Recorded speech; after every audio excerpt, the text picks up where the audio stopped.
Okay, so welcome to Parker Automotive. This is that 89 Buick, Park Avenue. There's the new vacuum modulator assembly right down there, the gold colored one. After I was done, I checked everything.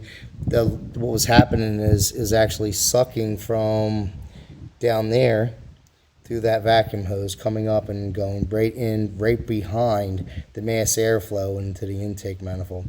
Now it's kind of crazy because I found all these lines right here. I had to pull them all off. I back flushed them with shop air and brake clean to kind of clean it out because there was residue inside of all these lines. Actually, a lot of it was up here, and it wasn't coming from the tube itself, not on the inside. It was actually sitting in here. At first I thought, well, maybe I had a twofold, like a bad master cylinder, which was allowing fluid to leak from the master cylinder into the back of the booster and then suck through, but that's not the case. It was from down here. Kind of a crazy deal. Now this is the old one right here. Like you can see, I just put a little bit, after I got it out, I wasn't getting any type of draw when I had it down there. No shifting or drivability problems, but you see right there, from putting a vacuum on there, it's not holding a vacuum either, but it's allowing it to draw transmission fluid. So this was our failure. Come over here, this is that schematic, which I showed before. If you kind of see, there's a vacuum modulator right here. These are your main lines, your fluid lines. Here's your oil pump for your transmission, which then goes out, and I guess this delegates flow through reverse and drive. I think I'd be lying if I said I knew exactly. I'm not a big transmission guy, but anyway, when it first came in, that's why my didn't charge them no diagnosing time, is because when I pulled the schematic, the first trans vacuum, it shows me right here. This is the intake manifold right here, the upper plenum. Here's the throttle body right here, mass airflow goes right here, and then it's there. Anyway, yeah, that was the fix. I drained the oil. I drained the oil twice.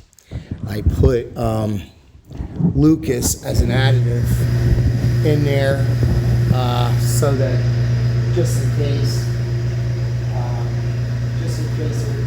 any type of damage done to it, I cleaned the back of the throttle body and everything. And really, to tell you the truth, I really didn't see much buildup in there, which is kind of crazy. I mean, but there is transmission fluid inside the oil. I saved a little bit of it for my customer and for them, but I saved some of the oil. And like you can see, this is the oil from there. If you look, it actually just looks like transmission fluid.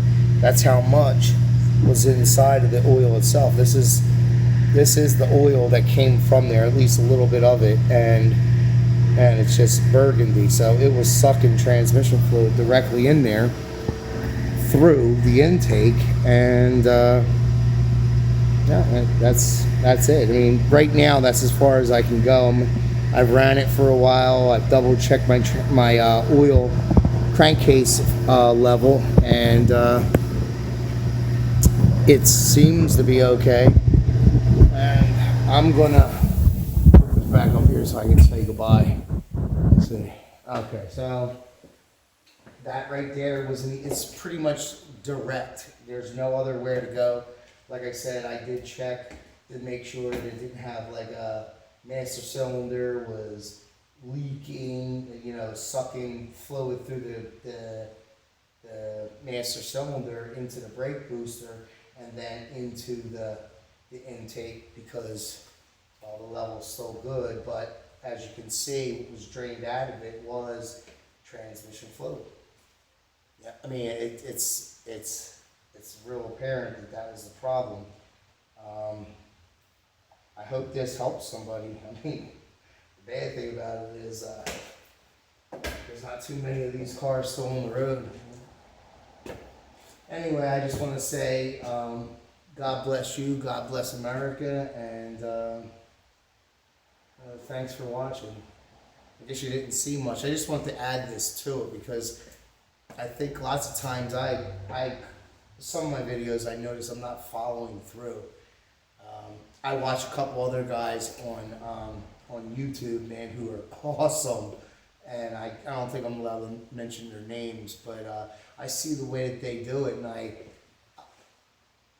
think I'm right on line with them on some cases. I'm not as articulate when it comes to explaining things, and technological parts of it, I'm not like really going into it. But lots of times what happens is when I'm here, I got to get the job done real fast. I'm a small shop, and I pretty much do everything myself.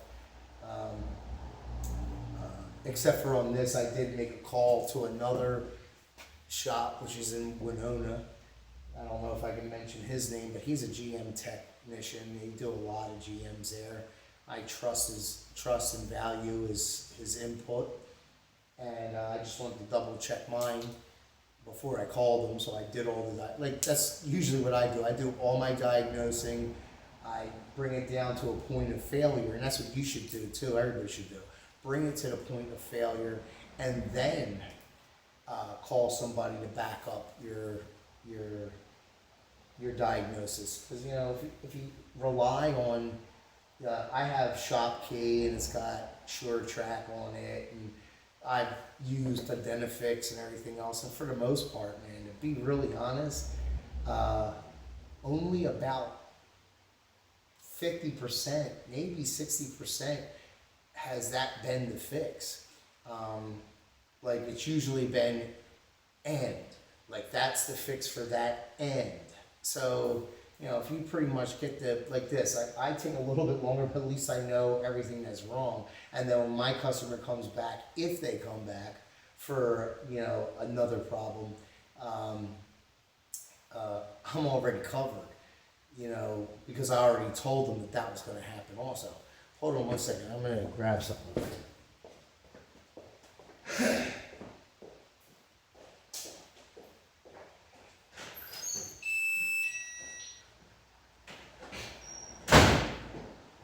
Alright, so we had I don't know if I'm yelling, but anyway, remember I had a video on a 05 Nissan Altima with a 2.5 in it, and in the beginning, I was getting a lean code, and I forget what it was, 12 something, and it showed that it was actually an upstream, an air fuel meter, off of the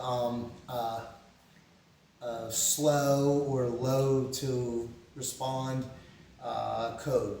And then what had happened was I found that it had obviously looking at it, you can tell, it's got an oil leak, a valve cover leak, but it was actually leaking so much that it was a vacuum leak to the point of causing a lean code. I cut that video down, man, because I was really mad, because what happened was I ended up having to eat a little bit on that, because that was an older customer, and sometimes it's hard to explain to them why. Like, when my car's running good, why, if the check engine light's not doing nothing, why can't it pass inspection? Well, the problem is because there's an emissions related to, through the EPA, and you're emitting carbohydrates and everything else into the atmosphere, which is causing, it's pollutant. Anyway, after that video, I don't know if you've seen it, but I end up finding that the intake manifold then was leaking also. So I lucked out a little bit on that. I cleaned it real good, and I was actually to get like a quarter turn. It was actually loose a little bit. So that was that heavy leak that we were hearing was actually also coming from the intake manifold. So I handled that. Then I got a downstream O2 code, and that's this one right here. I don't know if you can tell. This is an O2 sensor, and then this is what's called a no-fail plug. These right here is actually two of them. The one broke off on the exhaust on the pipe itself, and then the other one is what they connected the intake manifold into, or the O2 sensor, and so they used two, so it would actually like back up, raise up into the air, and usually you do this. Yeah, well, I don't do it because I'm an emissions repair shop. But when you have like when your catalyst is low, it's not holding enough oxygen, or it's below efficiency. So what you do is, or what people do is, they go and they put these spacers in here, and each one you put in moves the O2 sensor. I don't know if I shouldn't be saying it, right? It is what it is. But anyway, you move them back, and then what happens is it gets a steady reading. And usually on most vehicles, depending on what vehicle it is, you want your downstream to respond slower than your upstream. What happens is when you got your vehicles running, it's in a rich, lean center condition, meaning that, because you can never get a car to run zero. You can never get it to run with the perfect mix, because the computer is doing it. It's actuating it. It's using these meters, or using the O2 sensors to delegate. It's reading it. It's taking a sample, basically, of what's coming out. So if it's real heavy in gas, then it's lean. The computer tries to, or the real rich, and the computer tries to lean it out, tries to lower the fuel so that you have more air, so that it, it burns, it's more efficient, basically. Anyway, what they did was, they had this on here, so after I'm done doing that, the lady didn't need an upper O2 sensor, because now it was responding correctly, or at least it was within par. It could have worked, but then I was getting a downstream.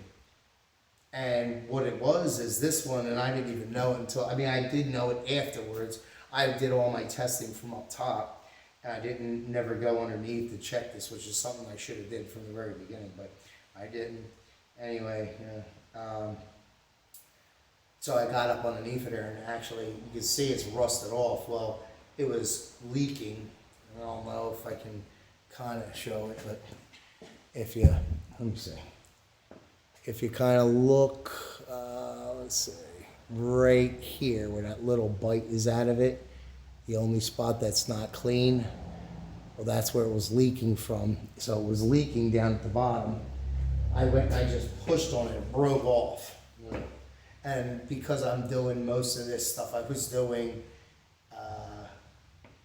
to help the customer because of their financial situation. I couldn't just cut the pipe out. What I would have liked to have done is just replace the pipe, the whole collector part, and just put welded a new flex pipe on there and been done with it. But they don't have that kind of money, so I actually had to drop the whole exhaust, because all the way down, every bolt was rusted and everything else. I dropped the whole exhaust out of there, and I had to extract the piece of the no failer that was still left in there, which was pretty thick, man.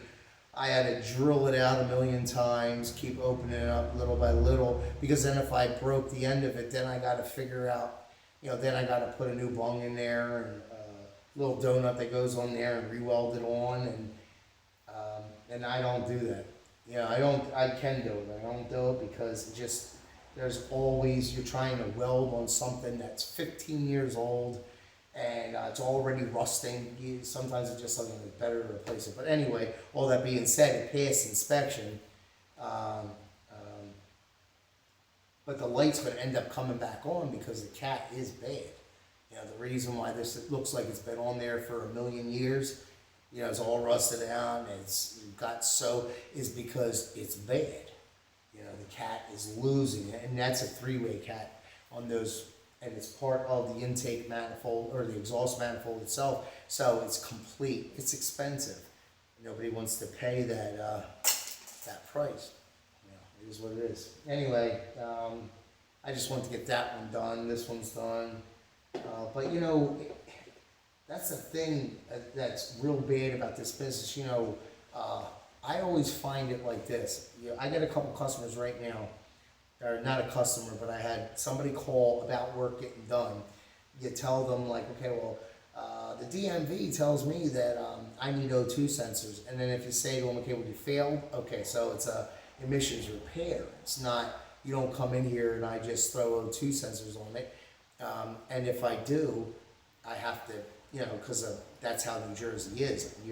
It's got to go through it. You can't just, and then at the same time, I'm rambling, right? Anyway, I don't care, to tell you the truth. Anyway, you have to document that. And because I'm OCD, I have to test it. I can't just pull it out. I can't just use the regurgitated information that comes on every scanner, unless you put a scope to it, or you put a multimeter to it and you test it. There's no way to tell if it's bad or it's good. Based on the codes, lots of times it could be anything. That Nissan had a specific code, 1273 or whatever, which is for the upstream O2 sensor, showing that it should be banned on every place. And most mechanics, even myself, would say it's an O2 sensor. But guess what? After fixing the intake manifold leak, the PVC valve was also sucking through, fixing the valve cover, I never got that code back. As a matter of fact, the only O2 sensor I replaced was the downstream. And that is a specific upstream thing. So then the light went out, 50 miles was put on the car, the check engine light didn't return. Not yet. But it's going to end up returning. And that's where I was trying to go. You got customers, they come in, they think that you're going to replace a part, and then all the other stuff that's broken on there is going to just magically fix itself. Like, okay, you got all these problems on your car, but it's only throwing an O2 code. So you change the O2 code. After you change the O2 code, then coolant temperature sensor code comes, an ECT code, something else. And well, why is that happening? It's happening because these are other problems. So you drove your car for a year without clearing the code, without coming and having it checked or seeing what the problem was. And during that time, other things may have happened that on some vehicles, and I've had them like on Chryslers. I got Chrysler just recently, Chrysler 300, 2.7 motor. It came in, he had a 430 code. I didn't investigate anything. I did pressure check his gas cap, and it was leaking, so I said change that out, it might be okay. So then it came back, it doesn't have a 420 code, now it's got O2 codes and an engine coolant, and that's why I said engine coolant. It's got a blow. Now when it came back in, we did complete brakes on there. I did front brakes, caliper guide bolts, the boots, the rear the same thing, calipers, and then the parking brake shoes, which and then while it was in here, I scanned it again, and that's when I found that now it didn't have a 430 code. Now it had 3 other codes that were unrelated. That ECT and the O2 sensor, they could be related if it was running hot, it's not building up enough pressure. And I did add, I think, about 3 quarts, almost 3/4 of a gallon of coolant in it. But all that being said, unless you fix the problem, you fix everything. Like, I try to explain this to my customers all the time, and then they act like you're trying to get money from them. 90% of the work that I do, 90% after I get into the job and I find something else wrong, I'm telling them, hey, I'm going to fix it for free. You just got to pay for the parts. Oh, I got to pay for parts. It's like everything in this life. It's like people believe. Yeah, that's why I'm mad. People believe that you could get into something and it's supposed to last 5-10 years and you never have to replace it, you never have to fix it. And at the same time, you'll turn around and buy a pair of sneakers every 3 months. They'll buy a winter jacket every year. They'll buy a spring jacket, light leather, like maybe 2 times a year. They'll go out and buy socks and underwears every 6 months, every, whatever it is. They'll go out and they'll do all things because those things go bad. But something that's out in the weather, that's pulling you, that's dragging you all over the place. You're riding through the streets of New Jersey, and anybody who lives here or in PA, man, they know the road's horrific. They're like, we sell tires on occasion. I try not to sell new tires anymore because it's always the same thing. It's like, oh yeah, I bought these tires and they give you 40,000 miles. And then you try to explain to them like, yeah, those were put on a machine and they ran on this. And if they weren't, and they were driven around a track, that has no bumps, there's no real major problems with them, and they get 30,000+ miles on. These people drive in New Jersey. They're going and they're running over potholes, and then they get a nail in their tire, and instead of patching it, they go and they put a plug in it, and then they think that that's just as good. If you're splitting a radial, you're splitting it. So you're causing more and more of a failure possibility. Can't explain it to them, man. It's like everything, man. People act like shit's supposed to last forever. It's not going to last forever. Why do you think the warranty company gives you, they got lifetime warranty. They got lifetime limited. Lifetime limit means, if you've had a car for, let's say, 2 years and it goes bad, and you did it through a shop, they pretty much exchange it, and you can even go there with it, I guess. I don't know. Personally, me, if you get 2 years out of a part, I think you got your money's worth. I don't care what it is. If you did a timing chain on your car and 80,000 miles later you got to get it done, well, that's just what happens. That's what's supposed to happen. I see people come in and they're like, man, I just got wipers on my car not even a year ago and I need new ones. I'm trying to find how are you going to tell me that you think your wipers are supposed to last longer than a year? That's ridiculous, man. When I grew up, I lived in a place, Clifton Heights, and I remember, might have been 10 or something like that. I forget how old I was. But anyway, going down the alleyways, because before that I didn't really live in that type of an area. Going down the alleyways, you see people out there every weekend, man, flushing they do radiator flushes. And all you used to do is they go and stick the hose inside the radiator and just let it flush out onto the ground. Glad we don't do that no more, but the point is that they did all these things themselves. They're out there changing their oil. You'd see somebody there, and then you'd see them out there changing their air filter, changing their plugs, transmission fluid, rotating their own tires. When I used to buy cars back in the late 80s, early 90s, and the glove box would be full of tire pressure gauges and rags in the trunk with extra oil and transmission funnels, just everything, fix a flat, whatever, plugs, regular plugs. People used to maintain their own vehicle. Now we're in this life where everybody thinks that they deserve something, but they don't have to take care of it. That's crazy, right?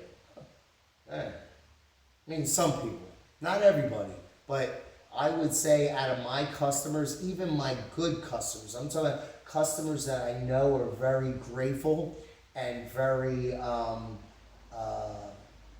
responsible in every way, even they feel or think that, it's a little, that they shouldn't have to spend the money that they spend on the luxurious cars that they drive.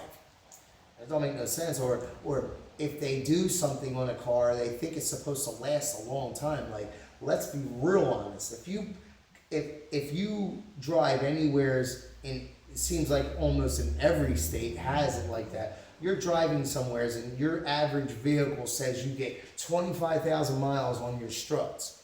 And then you drive in a horrific area Do you really think that your struts are gonna last 2,500 miles? 25,000 miles or more? Of course not. Of course it's not gonna. I mean, I got customers come in and they're like, yeah, you try to tell them that their air filter is dirty. Like, I just changed that. Like, not even 15,000 miles go with it. You know, I mean, it's dirty, man.